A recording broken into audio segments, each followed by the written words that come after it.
So at the moment, what's happening in the boreal forest, which is one of the lungs of the planet, the Amazon and the boreal are often call that, is that it's one of the highest rates of deforestation that's currently happening. And that's all to extract a sticky black substance called bitumen, which is being used to turn into heavy crude oil. And so this oil is being currently shipped to the US. Small amounts of it are coming to Europe. We've had a few shipments in Spain. And there are plans to ship the oil across the Arctic once it melts to Russia and China, and also to take it again to the US. And part of that oil is also feeding the US military. So it's a huge giga project that's taking place in Canada. And so this is what 20% of the mines are going to be open pit mines like this. So what happens is the boreal forest, which is a vital carbon sink for the planet, is basically removed by these trucks. They're about 4 stories high, and they're going, constantly 365 days a year in order to remove the overburden, what we might traditionally call life, landscapes, and water systems are being completely decimated. This is definitely a case of ecocide that's happening in Canada. And so in order to extract the bitumen and to eventually turn it into oil, it requires a lot of processing. So it's often 3 to 5 barrels of water for every barrel of oil that's being produced. There's high amounts of energy being used in this. There's plans to produce nuclear energy in order to keep the refinery going. There's fracking that's happening to power the tar sands. So it's just absolute, logic upside down in terms of energy efficiency. So this is 20% of what's happening, and then the other 80% of the mining is in situ mining, which requires steam injecting water under the ground in order to push the bitumen out. And the industry often likes to say that this is the clean way that we can get tar sands out. It's just as energy intensive, it fractures the forest, and it also creates these huge blowouts that are absolutely devastating. And so, there's these two processes of extraction. There's the main way that's happening. So the total surface area that's being marked up to be put into the tar sands industry is the size of England and Wales. So it's a huge landmass that we're talking about here. And often, so what happens then with the refining is that the water, the waste product, is placed into these tailing ponds. Some of these tailing lakes, are, they're kilometres wide, and they're full of polycyclic aromatic hydrocarbons, sulphur, all sorts of toxic chemicals, and they sit right beside the Athabasca River. And the Athabasca River feeds some of the last remaining fresh water in North America. And so a lot of this water feeds into a lot of communities who rely on this water for their livelihood, and also it's seeping into the ecosystem because there's no monitoring of the tailing ponds. They leak millions of litres of toxic water daily into the water system.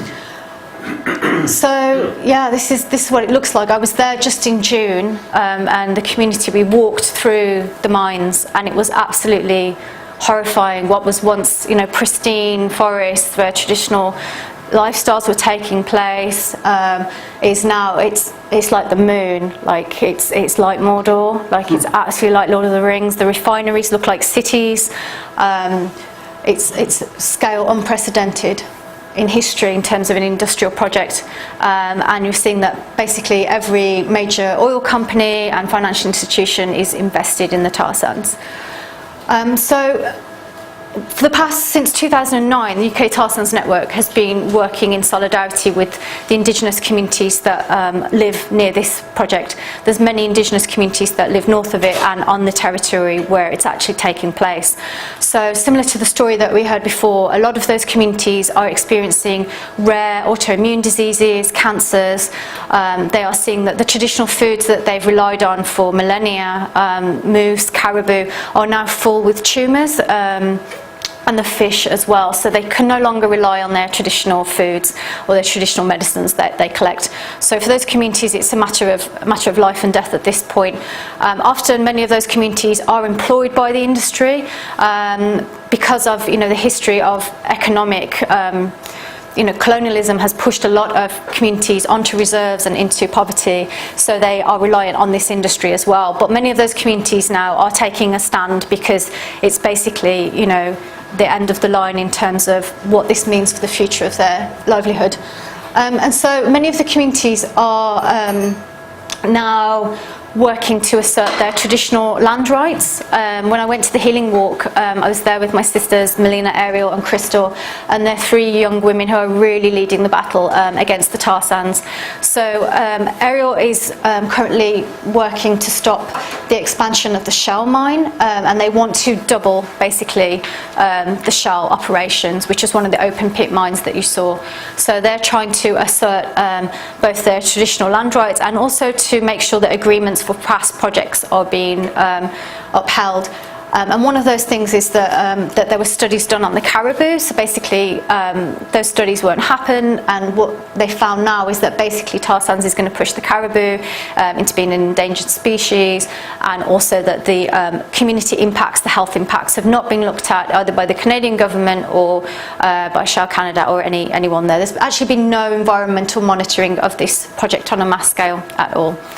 And then some of the other communities that are working together is Melina over there. Melina's both a Greenpeace campaigner and she's also from the Lubicon Cree community. So she's been responding to a spill that's happened on her community. Spills are really regular and they're rarely reported, they're rarely monitored, and they're still waiting for a response to the cleanup there.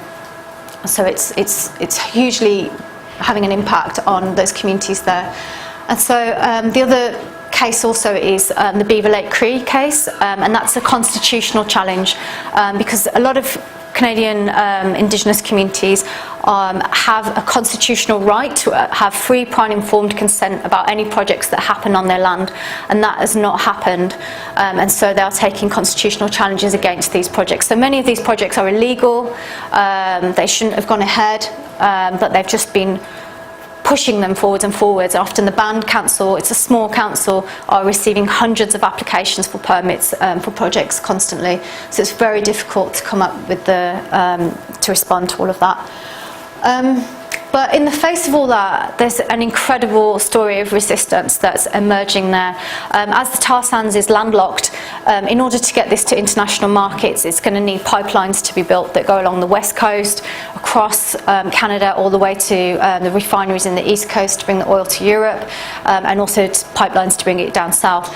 And there's been an incredible alliance, kind of cowboy and Indian alliance they call it, of community landowners and Indigenous communities to stop the pipelines going ahead.